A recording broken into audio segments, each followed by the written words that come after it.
You okay? You want to pop up? Good morning. Is this on?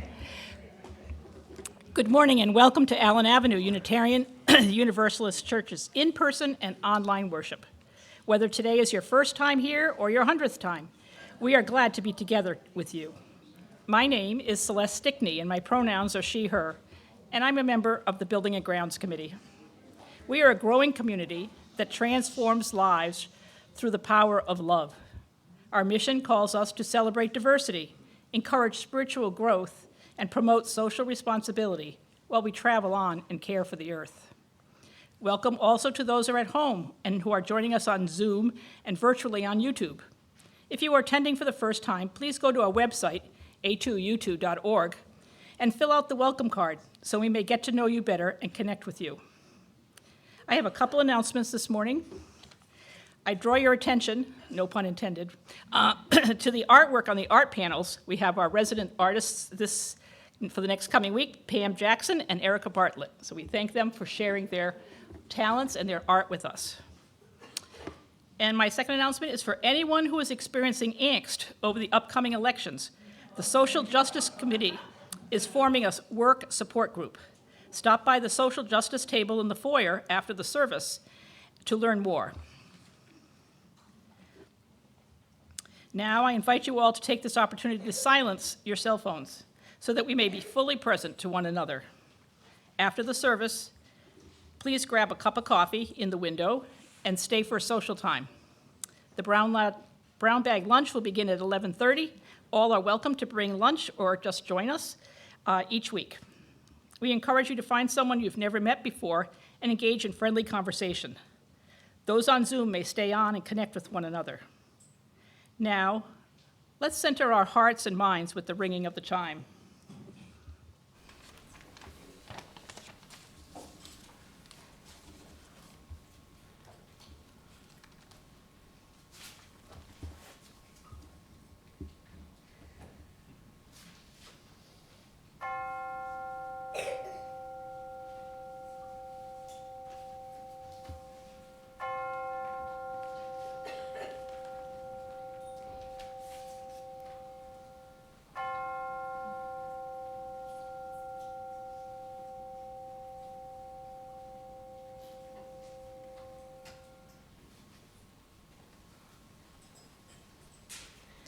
Good morning.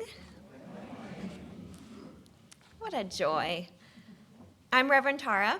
I am the minister here at A2U2 Allen Ave UU Church. I use the pronouns they, them, and she, her, and it is good to be together on this beautiful spring morning. I have a couple more announcements I want to draw your attention to. One is already printed in your order of service insert. It's the Queer Community Gathering this Saturday. If you identify as having an identity under the large LGBTQIA plus umbrella and would like to join us, we would certainly love to have you. Also, to see your e-blast for information about leading a summer worship service, you can contact Erica Bartlett about that. And then finally, there's a number of you who have asked where you might send a card to the family of Don Nickel, who passed earlier this month. If that is you, I have posted his daughter's address on the bulletin board outside the admin office, so you can write it down or take a picture of it with your phone and send a card. That's all for housekeeping. Today in worship, we'll be reflecting together on the ways we might cultivate and deepen our relationship with Mother Earth. After the Time for All Ages, our children and youth will join Emily down the hall for their RE session on reflections, reflecting on their year of faith formation together. Following worship, Emily and I will lead our final coming of age session of the year in the memorial room. There is lots of good stuff going on. And as always, when we come together, we bring the fullness and the complexity of our lives with us. So whether this morning you come carrying deep joys or heavy burdens, please know that you are in good company. This is a good place to do our humaning together. So take a breath. Feel your feet on the ground or your back on the chair. And hear these words of invocation written by my colleague, the Reverend Gretchen Haley. Gather in the arms of our mother. Earth, sky, breath, stars. Like many relationships, it's okay if it feels complicated. We can make space here for grief and gratitude, for guidance and for letting go. We can let ourselves be held, to hold one another, for all the caretaking we are called to and the courage. We can rest here for a time of story and song, memory and imagination, a time to recall the vision of a world where all children are safe and held and free. Praise all keepers of this vision, partners all in the birth of a new day, a promise to labor with joy for all the beauty that is still beginning. Come and be welcome. You are joyfully called to worship. As we light our sanctuary chalice this morning, those of you worshiping at home are invited to light a candle or a chalice near you to connect us more deeply with one another.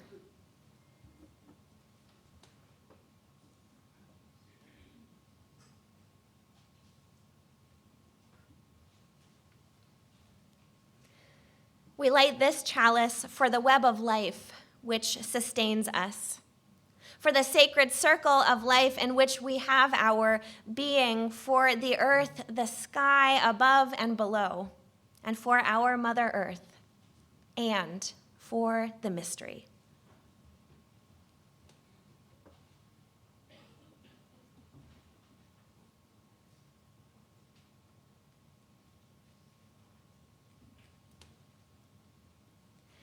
And we light our community candle this morning, holding space for the complexity of Mother's Day, for those celebrating today, for those grieving, for those anticipating, for parents and caregivers of all kinds, all over the world, here in this room, in Gaza and Israel, Ukraine and Russia, in Haiti, in Texas, in memory.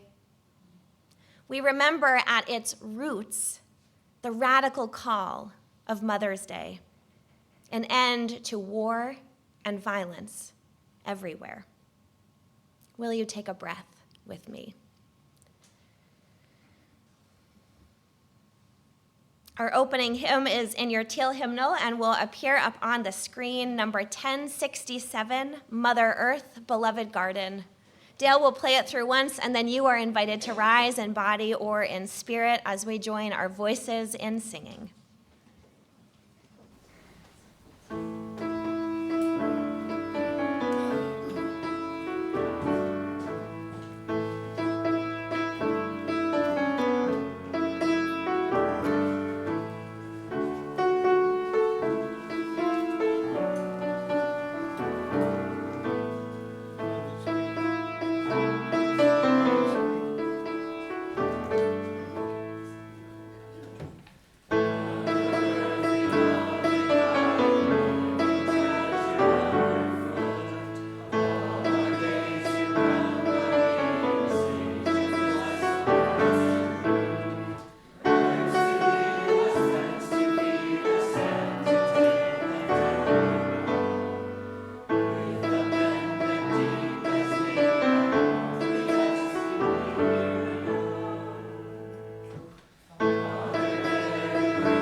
For Christmas this year, I want a cordless mic.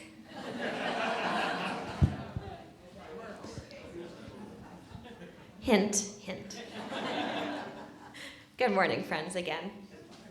This is one of those time for all ages where I want to have a conversation with you, and remembering that the Zoom folks have a hard time hearing anyone who's not speaking into a mic, I will repeat in my own words what you say to me. So it's sort of fun. I want to talk about letter writing. And so the first question I have for you all is, who has ever had or written to a pen pal? All right. Neither of you? No. You have. What was it like?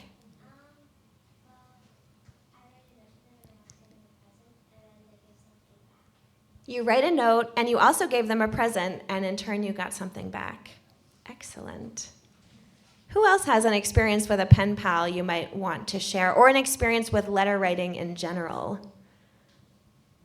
Is it something that we don't really do anymore because we have email, or does anyone still, I see some nods, or does anyone still do it?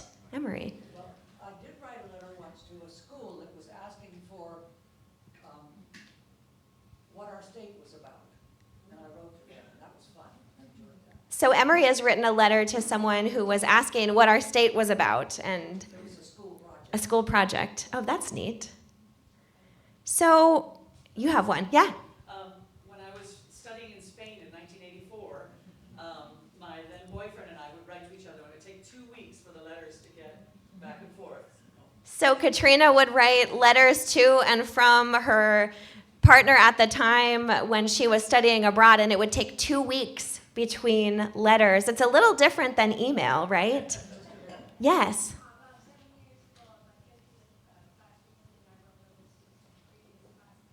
So writing letters to previous classmates at your 50th class reunion. Excellent. Yeah, Sue. Well, my sister in Arizona still loves to send letters and notes, which I love. I don't really love writing them back, but it's so wonderful to open your mailbox and get a letter. So Sue's sister still writes letters and cards. She doesn't so much like writing them, but loves to receive them. It's a nice sort of breakup from receiving bills and other things. John. Okay. So my nephew in Hawaii used to write my mother almost twice a month for a very long time. I was so inspired by that I started writing an aunt who was getting very old in Arizona, and the family just loved my letters. I have a little secretary desk with different colored pens set up near a window. It's a great place to write letters. So that was sort of long, and I'm not sure I can fully repeat it, but for the Zoom folks, John has a relative who used to write many letters to an older family member, and he likes to sit at his secretary desk with his colored pens and look out the window and write to folks. We have so many people who want to share. This is excellent. Carol. Well, I had a pen pal during the Second World War, and she was a young woman who lived in London. And we would, we never talked about the war, but we talked about our lives. And probably for about 4 years we wrote to each other. 40? No. 4. So Carol had a pen pal during the Second World War, and the pen pal wrote back and forth about their lives and not about the war for about 4 years. Those of you I have more questions, so save your responses. So I'm curious if you all have ever spoken to, written to, or communicated with in some way, perhaps not verbally, with someone or something that was not a living human. Sally has. You have. You have too. What was it? Who was it? Sally. Some people here have heard this story, but I had an experience with a bumblebee in my car. An experience with a bumblebee in her car. This bumblebee had gotten in the car, and I, my initial panic, I got myself under control, and because I remembered somebody got in an accident from trying to shoo a bee away, but this bee kept coming to me and caressing my arms, and I was like a little freaked out, but then I relaxed. It landed on my chest, it looked at my face when I was stopped at a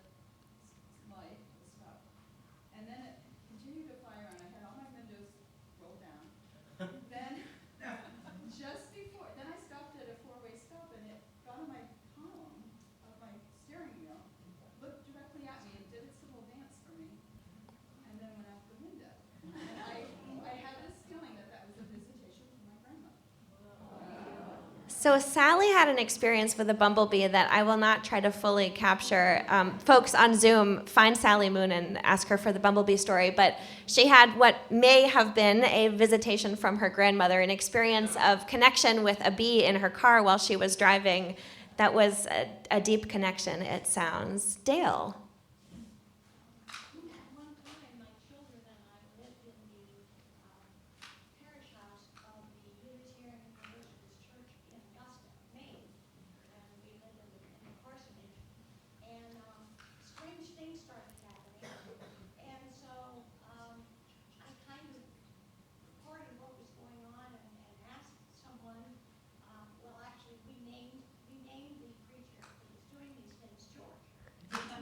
All of a sudden, we got mail delivered to George, somebody or other, so we named him George. And he would do things like take my son's glasses and hide them. My son had to go to school one day without his glasses. After he left, I found them in the bathroom on the toilet paper roll, and he looked everywhere. He was in bed one day reading, and a ball that he had in one of his bags rolled out, rolled around the room in a circle and stopped right in the center. He would flush the toilet in the middle of the night. And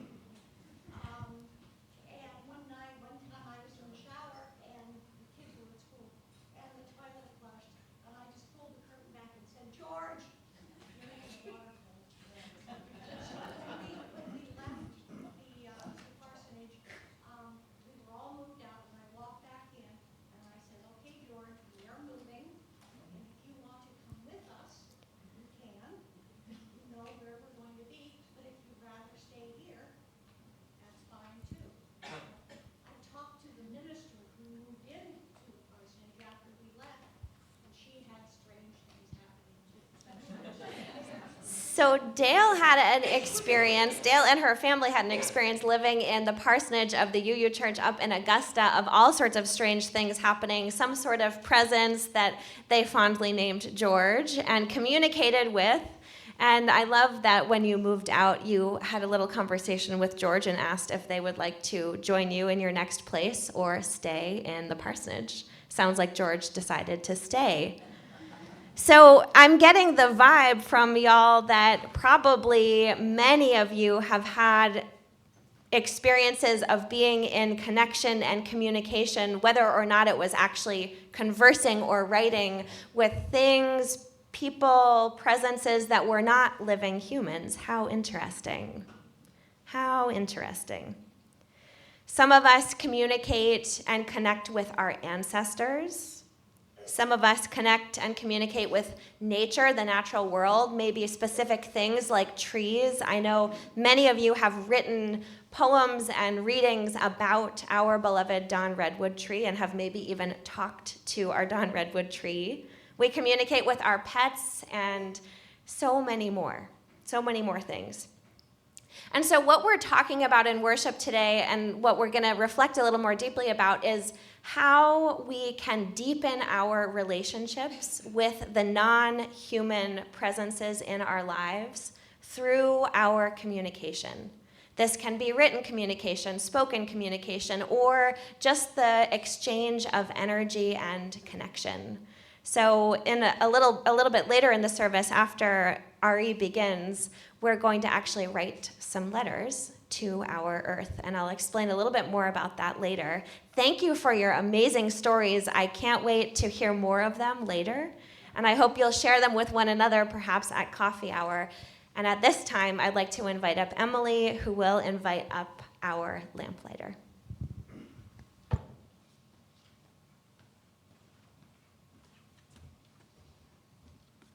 I'd like to invite up George from the parsonage to come.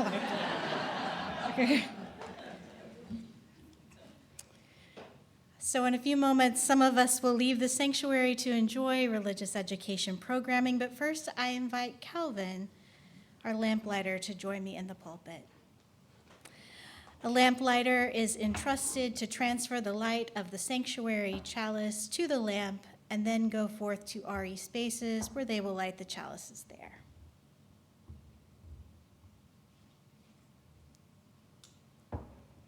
I invite those going to RE to follow the lamplighter as we carry the flame, expanding our sacred space.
Good morning. Well, thank you. This is a reading entitled Nourished by Reverend J. Rowland. When I look up into the night sky, I am in awe of all that is. There is a faraway galaxy, a star has died, yet it is still bright for my eyes to see and make a wish upon. When I walk in the ocean, I feel the waves rush across my feet, and I feel a certain peace with the world. I peer out into the endless horizon, knowing they came from a place beyond where I can see. When I sit around the fire, I feel its warmth enter me without ever touching me, and I feel safe from the unknown. Wherever I am, I take in a breath and I know I am in the present moment. All of these wonders that move us and make us feel alive and make us dream and make us wonder. Let us protect them so that my children, your children, everyone's children, my grandchildren, your grandchildren, everyone's grandchildren, for generations upon generations, will also have the chance to look beyond the horizon and marvel at the wonder of existence and continue to be nourished by our home, the earth.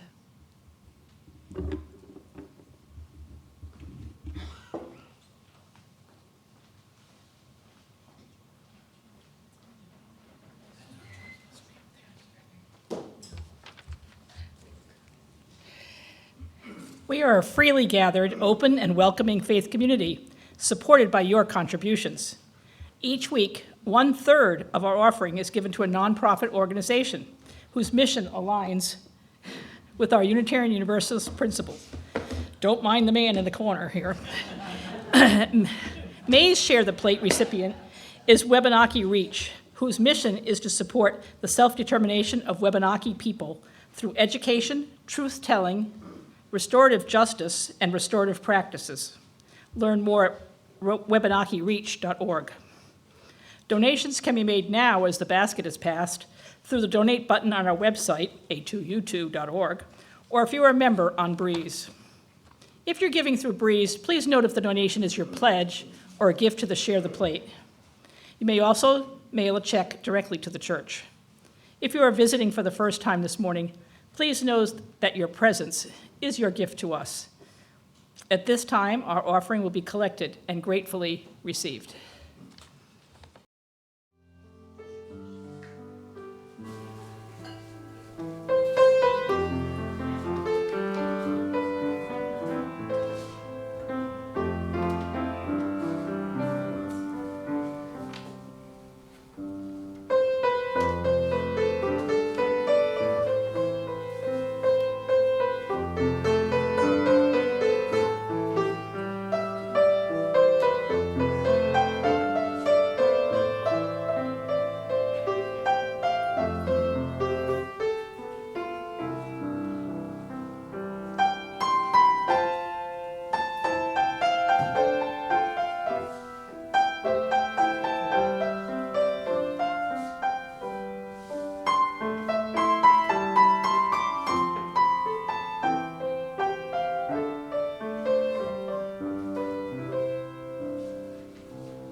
A reading by Scott Edward Anderson.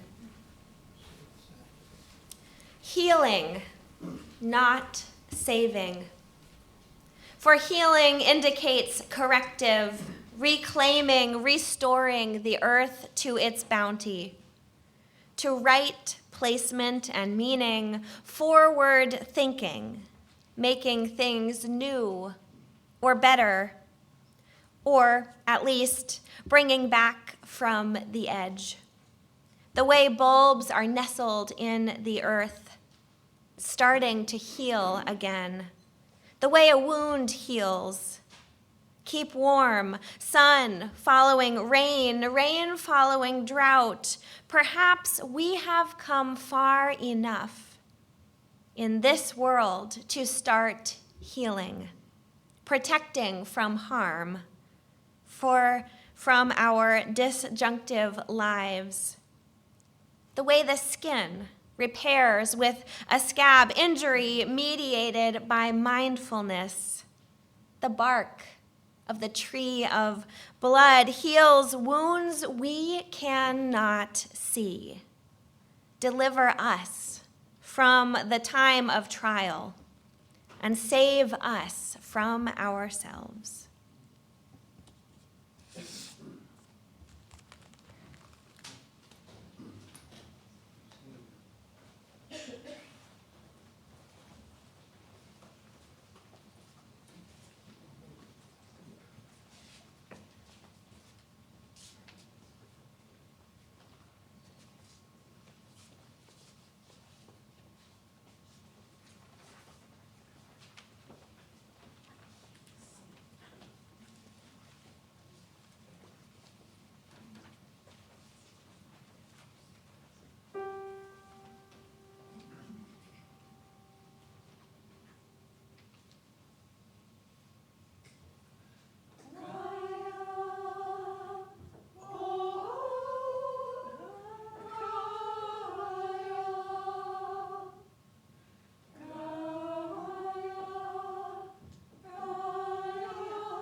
Healing, not saving. Healing, not saving. A paradigm shift.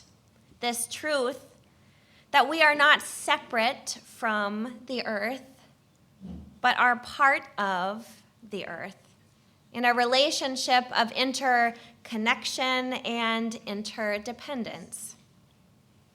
We talk a lot in Unitarian Universalism about relationship, about how we are in relationship with one another, right relationship, hopefully, where we know our attitudes, our words, our actions have an impact on others, and we care about this impact. This is what it means to be a covenantal faith. And as a Unitarian Universalist, I think a lot about my relationships with other people, and I am very comfortable reflecting on covenant and right relationships within the human community. But it is indigenous wisdom that has opened my heart to really reflecting on the relationship I have with the beyond human community, with Mother Earth, and with non-human animals and creatures of all kinds.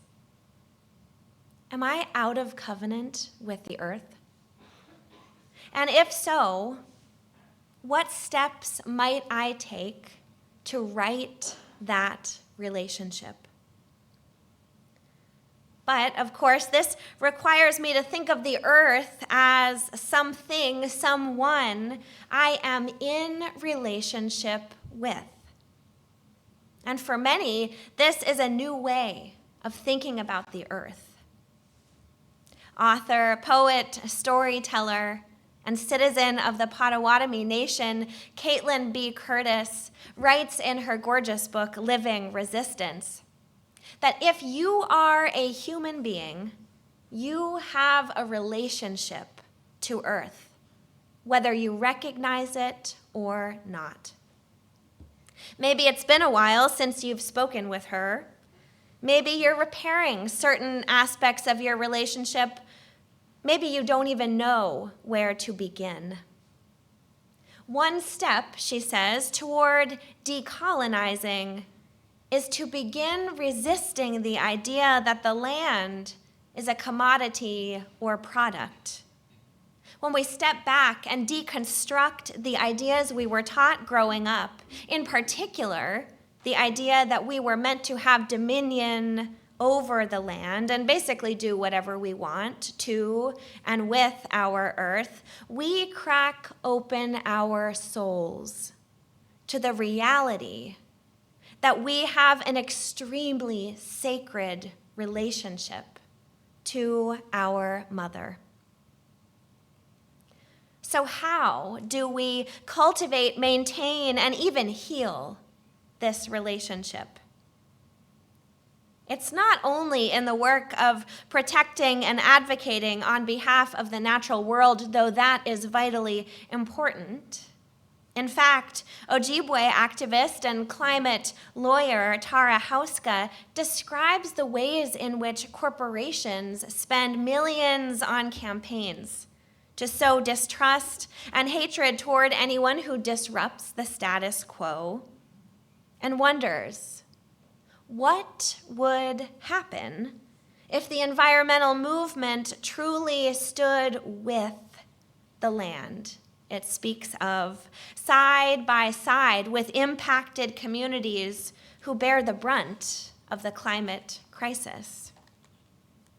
She later writes, I do not believe we will solar panel or vote our way out of this crisis without also radically reframing our connection with our mother. Healing, not saving.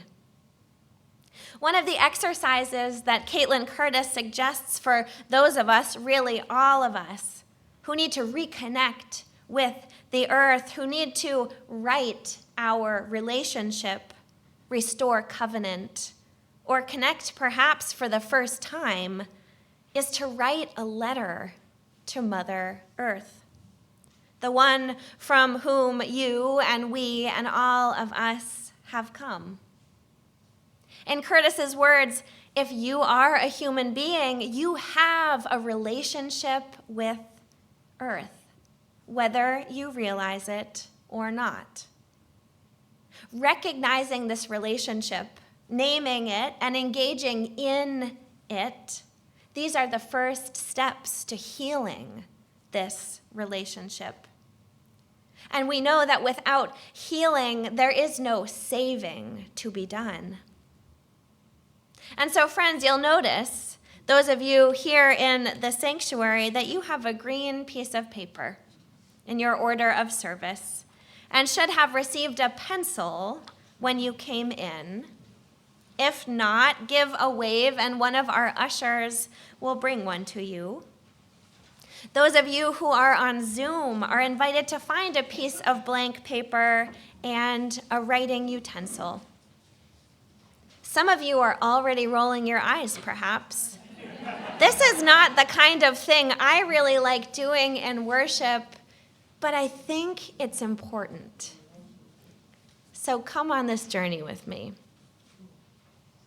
We're going to take some time now, not too much, just some, while Dale plays music, and we're going to write a letter to Mother Earth, a love letter, an apology or confession, a thank you note. Maybe what the kids these days call a DTR, define the relationship. If thinking of the whole earth is too vast for you to wrap your mind around, think of just a piece. Perhaps your backyard, or a piece of land present in your life.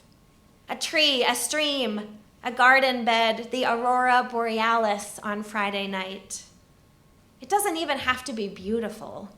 Maybe something you pass by throughout the year that you watch change with the seasons. Put pencil to paper and write, or draw. Whatever brings you deeper into relationship, and you may choose to share your letter with a friend, with me, or aloud outdoors in the location of your choosing, or its contents may remain unseen, unheard. In the words of Scott Anderson, perhaps we have come far enough in this world to start healing. May it be so.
sing together. Mike, please. Thank you. Let's sing together. Our closing hymn is number 27 in your gray hymnal and up on the screen. I am that great and fiery force. Dale will play it through once, and then you may rise in body or spirit as we join our voices as one.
Wherever I am, I take in a breath, and I know I am all of these wonders that move us and make us feel alive and make us dream and make us wonder. Let us protect them so that my grandchildren, your grandchildren, everyone's grandchildren for generations upon generation will also have the chance to look beyond the horizon and marvel at the wonder of existence and continue to be nourished by our home, this earth. Our worship has ended and our service begins. Go in peace.